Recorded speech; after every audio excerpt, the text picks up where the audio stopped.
CM Dhami ने पौड़ी में किया विज्ञान संग्रहालय का लोकार्पण। पौड़ी को दी करोड़ों की विकास योजनाओं की सौगात। साथ ही कंडोलिया महोत्सव का हुआ भव्य शुभारंभ।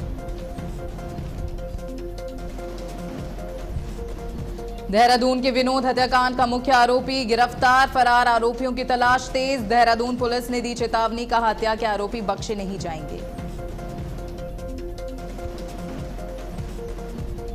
उद्योगपति मुकेश अंबानी ने बद्रीनाथ धाम में किए दर्शन। बद्रीनाथ नारायण मंदिर में की विधिवत पूजा अर्चना। बीकेटीसी को 5 करोड़ रुपए का दिया बड़ा दान।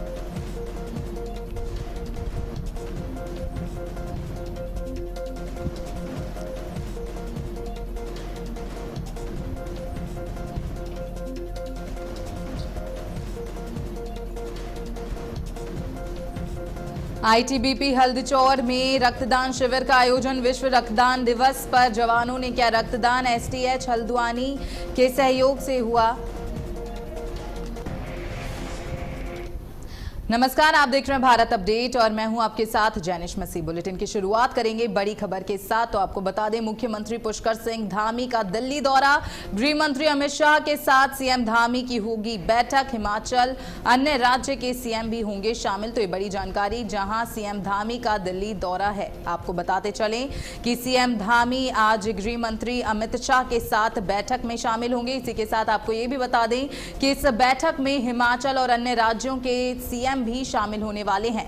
आपको बताते चलें कि किसाऊ बांध परियोजनाओं को लेकर इस बैठक का आयोजन होगा। तो ये बड़ी जानकारी आपकी टीवी स्क्रीन पर, जहां दिल्ली में किसाऊ बांध परियोजना को लेकर अहम और बड़ी बैठक होने वाली है। तो आपको बता दें कि केंद्रीय गृह मंत्री अमित शाह की अध्यक्षता में इस बैठक का आयोजन होगा। साथ ही आपको ये भी जानकारी दे दें कि किसाऊ बांध परियोजना को लेकर इस बैठक का आयोजन होगा।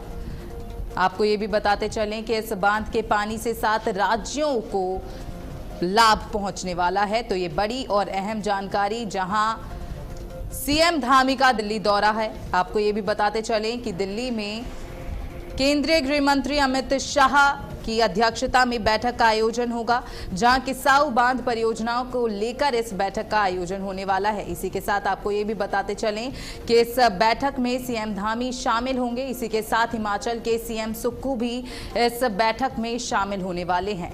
तो ये बड़ी जानकारी आपकी टीवी स्क्रीन पर, जहां दिल्ली में किसाऊ बांध परियोजना को लेकर बैठक का आयोजन होने वाला है। इसी कड़ी में आपको बताते चलें कि सीएम धामी का दिल्ली दौरा है, जहां वो दिल्ली में केंद्रीय गृह मंत्री अमित शाह की अध्यक्षता में बैठक में शामिल होंगे। साथ ही हिमाचल और अन्य राज्य के सीएम भी इस बैठक में शामिल होने वाले हैं। तो ये बड़ी जानकारी आपकी टीवी स्क्रीन पर, जहां किसाऊ बांध परियोजना को लेकर इस अहम और बड़ी बैठक का आयोजन होगा। तो मुख्यमंत्री पुष्कर सिंह धामी का दिल्ली दौरा है, जहां वो दिल्ली में अमित शाह के साथ बैठक में शामिल होंगे। इसी के साथ इस बैठक में हिमाचल और अन्य राज्य के सीएम भी शामिल होंगे।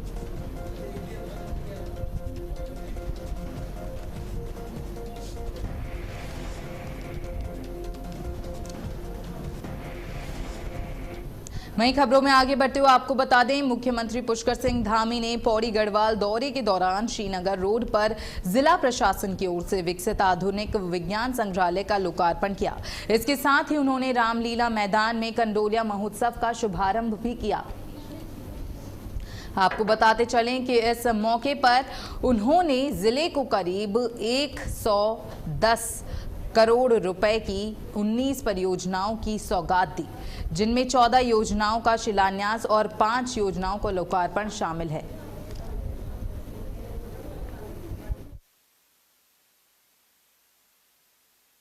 जानकारी, जहां आपको ये भी बताते चलें कि मुख्यमंत्री ने विज्ञान संग्रहालय का निरीक्षण किया और वहां बच्चों की ओर से प्रस्तुत वैज्ञानिक प्रदर्शनों को देखा।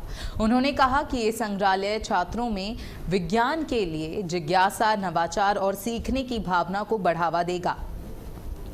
साथ ही बच्चे यहां प्रयोगों और गतिविधियों के जरिए विज्ञान को बेहतर तरीके से समझ सकेंगे।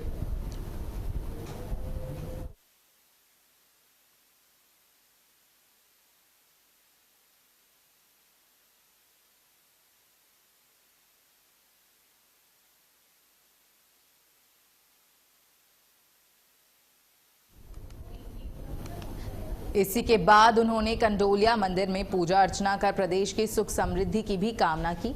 तो आपको बता दें, पौड़ी की करोड़ों की विकास योजनाओं को सीएम ने सौगात दी है। वहीं खबरों में आगे बढ़ते हुए आपको बता दें, देहरादून में हुए विनोद कश्यप हत्याकांड मामले में पुलिस ने बहुत तेजी से एक्शन लिया है। इस गंभीर घटना के मुख्य आरोपियों को पुलिस ने गिरफ्तार कर लिया है।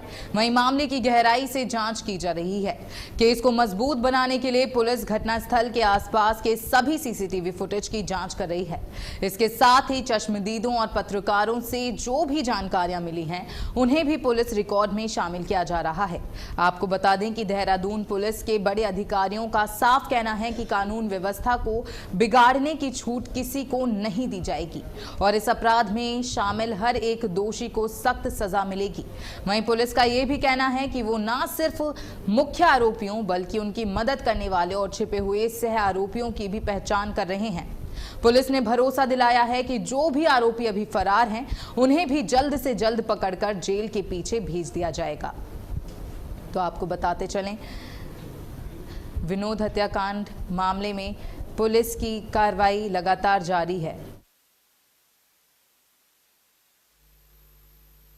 जीवन जाता है तो उस पर दुख होता है, बहुत असहनीय दर्द है। जिस माँ बाप का बेटा चला गया, भगवान जी मेरे 40 साल के साथी हैं, उनका जवान बेटा चला गया, उनकी विधवा, उनकी माँ, हाहाकार है परिवार में। बहुत दुखद घटना हुई। हम जीवन तो वापस नहीं दे सकते, लेकिन जैसा मैंने डे 1 कहा था कि बाकायदा हमारा प्रशासन, लॉ एनफोर्समेंट एजेंसीज, पुलिस प्रशासन, हमारा प्रशासन एग्जेम्पलरी एक्शन लेगा। ऐसा एक्शन लेगा जो नजीर बनेगा। और आप लोगों ने देखा होगा कि जिसे कहते हैं as far as the law extends, जहां तक कानून की सीमा होती है वहां तक सख्त कदम शासन प्रशासन उठाने का काम किया। विनोद थे, उनकी जो पंचायतनामा की कार्रवाई है वो कर दी गई है। साथ में जो है पोस्टमार्टम डॉक्टर के पैनल्स के द्वारा वीडियोग्राफी करवाते हुए करवा दिया गया है। उनका पार्थिव शरीर जो है वो यहाँ पे गाँव में लाया जा रहा है। इसके बाद जो है आगे की कार्रवाई जो है दरबार द्वारा की जाएगी। तो मौके पे जो है पर्याप्त मात्रा में जो है पुलिस बल तैनात किया गया ताकि शांति और कानून व्यवस्था बनी रहे। और साथ में जो है क्षेत्र की निगरानी के लिए जो है ड्रोन का यूज है पुलिस तरफ से। आपको बताते चलें, विनोद हत्याकांड के मुख्य आरोपी को गिरफ्तार कर लिया गया है। वहीं पुलिस इस पूरे मामले की जांच में जुटी हुई है। वहीं फरार आरोपियों की तलाश भी पुलिस द्वारा की जा रही है। वहीं देहरादून पुलिस ने चेतावनी भी दी है कि हत्या के आरोपियों को बख्शा बिल्कुल भी नहीं जाएगा। तो ये बड़ी जानकारी।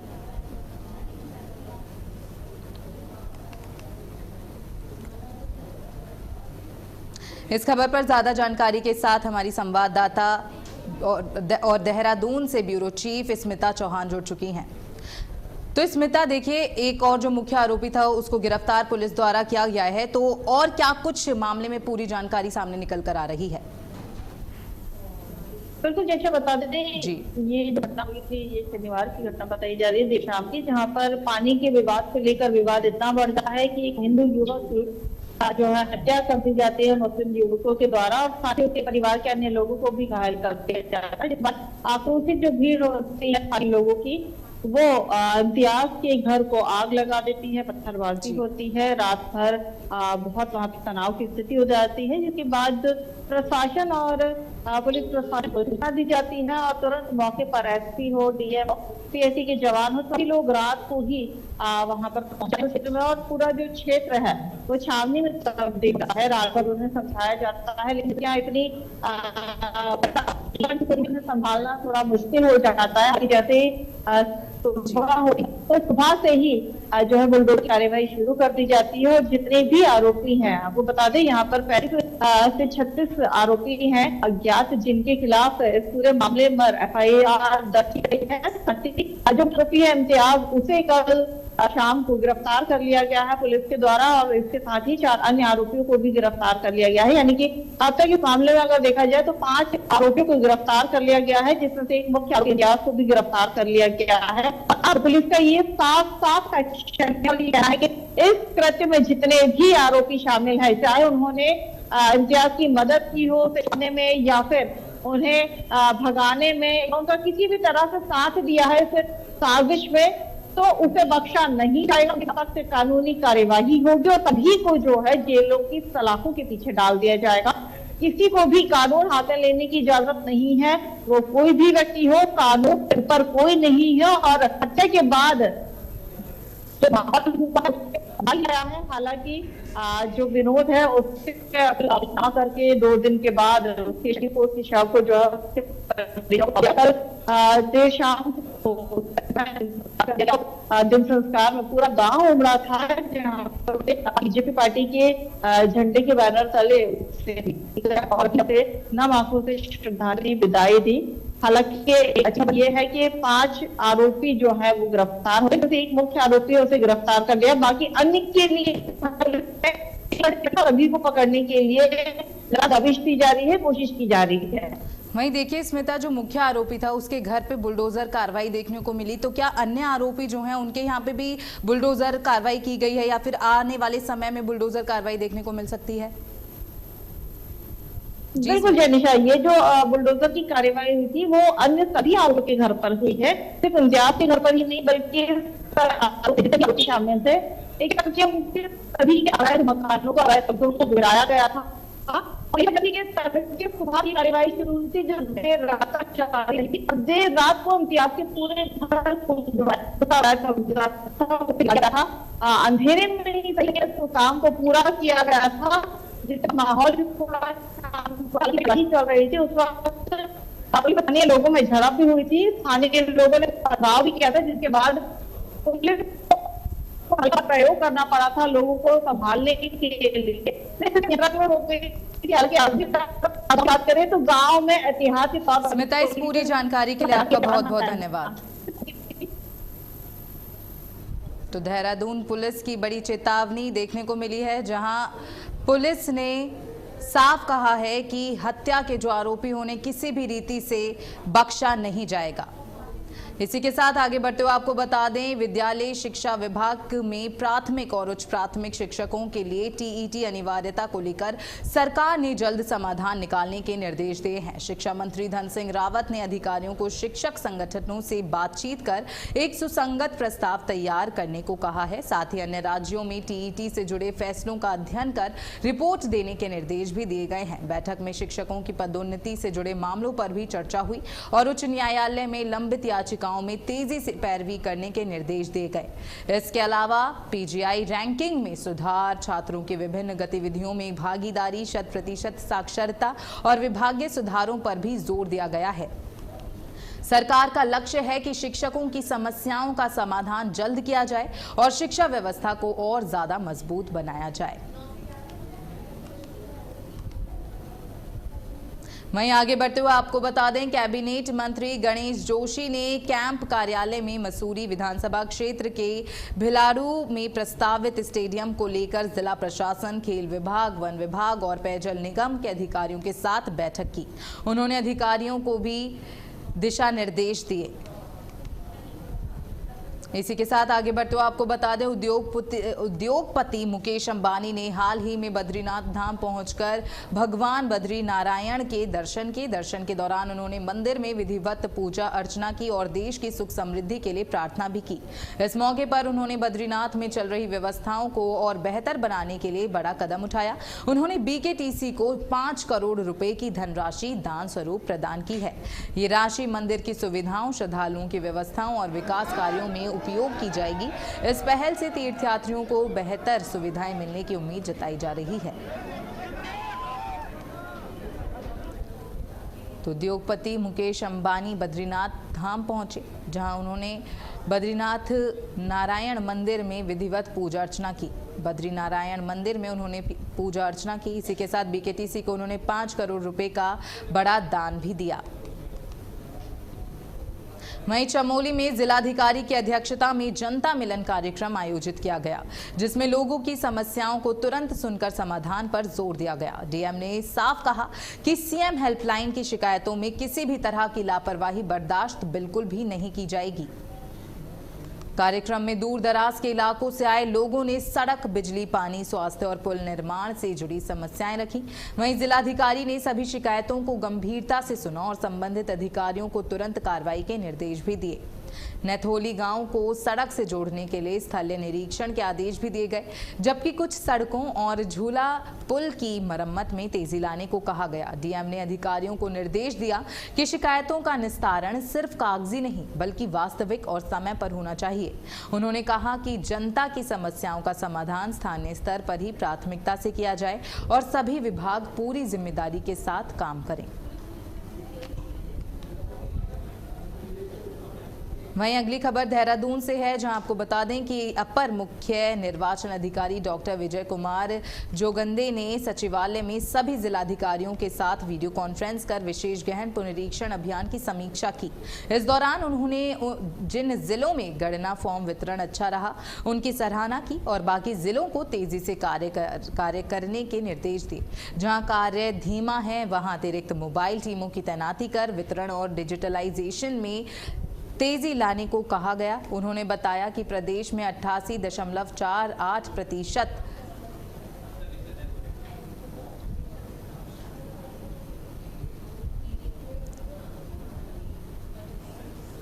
वहीं देहरादून में फर्जी ऑडियो और वीडियो मामले में पूर्व विधायक सुरेश राठौर को पुलिस ने गिरफ्तार कर लिया है। ये कार्रवाई डालनवाला पुलिस ने की। मामला कथित आपराधिक साजिश और फर्जी ऑडियो वीडियो के जरिए उनकी छवि खराब करने से जुड़ा हुआ है। पुलिस का कहना है कि जांच के दौरान इस केस में गंभीर धाराएं जोड़ी गईं। पुलिस टीम ने मुखबिर की सूचना पर उन्हें बिहारीगढ़ फ्लाईओवर के पास से पकड़ा। गिरफ्तारी के बाद आरोपी को आज कोर्ट में पेश किया जाएगा। वहीं इस घटना के बाद इलाके में चर्चा तेज हो गई है और पुलिस आगे की जांच में जुट गई है। तो फ्लाईओवर के पास से आरोपी को पुलिस की ओर से पकड़ा गया है। साथ ही आपको बता दें फर्जी ऑडियो और वीडियो मामले में पूर्व विधायक की गिरफ्तारी की गई है। वहीं पुलिस मामले में आगे की लगातार जांच में जुटी हुई है। तो आपराधिक षड्यंत्र के आरोप में ये गिरफ्तारी की गई है।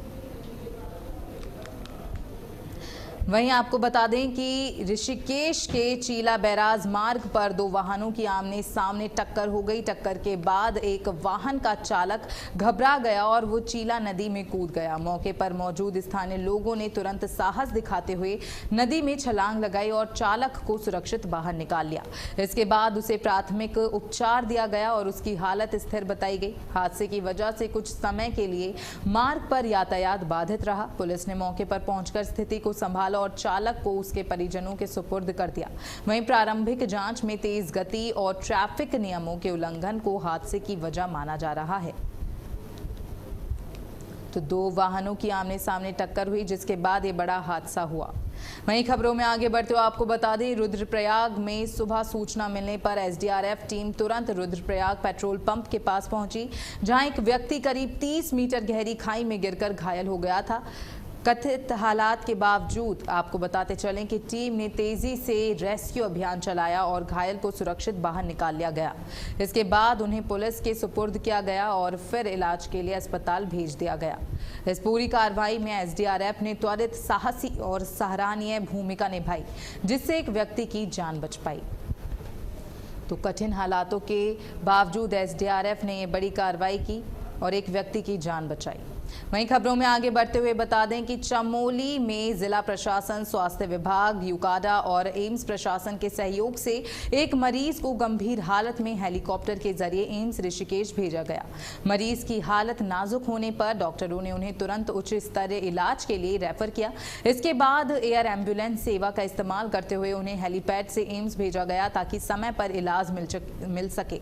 प्रशासन ने बताया कि दूरस्थ क्षेत्रों में गंभीर मरीजों के लिए ये हेलीकॉप्टर सेवा जीवन रक्षक साबित हो रही है। परिजनों ने समय पर मिली इस सुविधा के लिए प्रशासन और स्वास्थ्य विभाग का धन्यवाद किया। वहीं अगली खबर लालकुआं से है, जहां विश्व रक्तदान दिवस के मौके पर भारत तिब्बत सीमा पुलिस बल 34वीं वाहिनी चिकित्सालय में सुशीला तिवारी राजकीय चिकित्सालय हल्द्वानी के सहयोग से रक्तदान शिविर आयोजित किया गया। इस शिविर में हिमवीर जवानों ने बढ़ चढ़कर हिस्सा लिया और रक्तदान कर मानवता की मिसाल पेश की। कमांडेंट राजेश कुमार जोशी ने भी रक्तदान कर जवानों को प्रेरित किया। उन्होंने कहा कि आईटीबीपी केवल देश की सुरक्षा ही नहीं बल्कि समाज के प्रति अपने दायित्वों को भी पूरी तरह निभाता है। किसी भारतवर्ष के लिए कल नहीं बनाया जा सका, तो आज ऑर्गेनाइज किया है, जिसमें हमारी वाहिनी के जवान इतने बढ़ चढ़ के हिस्सा ले रहे हैं। उनको बताया गया है कि ये एक नोबल कॉज है, आपका जो ब्लड हम ये दान कर रहे हैं, इसकी बहुत ही जरूरतमंद के लिए आगे जाके काम आएगा। एक नोबल कॉज है जिसमें हमारी वाहिनी का इसमें योगदान रहेगा। कभी इस टाइप पे कैंप लगाए जाते हैं, तो जब इस वाहिनी से कॉन्टेक्ट किया जाता है या हमारे हायर हेडक्वार्टर की तरफ से ऐसा ये बताया जाता है कि ब्लड डोनेशन कैंप लगाना है, तो जो भी कंसर्न हॉस्पिटल हैं, ब्लड बैंक हैं, उनसे कॉन्टेक्ट करके हमारी वाहिनी में ये कैंप लगाया जाता है और जितना भी संभव हो पाता है। वहीं अगली खबर हरिद्वार से है, जहां सोमवती अमावस्या स्नान पर्व पर हरिद्वार में आस्था का विशाल सैलाब देखने को मिला। हर की पौड़ी पर प्रशासन और पुलिस ने संभाली भीड़ व्यवस्था समेत सभी प्रमुख गंगा घाटों पर भी लाखों श्रद्धालुओं ने मां गंगा में आस्था की डुबकी लगाई। साथ ही आपको ये भी बता दें कि करीब 70 लाख से ज़्यादा जो श्रद्धालु हैं उन्होंने स्नान कर चुके थे और ये सिलसिला लगातार जारी रहा। श्रद्धालु दूर दूर से पहुंचकर गंगा स्नान कर पुण्य लाभ कमाया और फिर अपने गंतव्य की ओर रवाना भी हो गए। और इसी के साथ इस बुलेटिन में फिलहाल इतना ही। आप देखते रहिए भारत अपडेट। नमस्कार।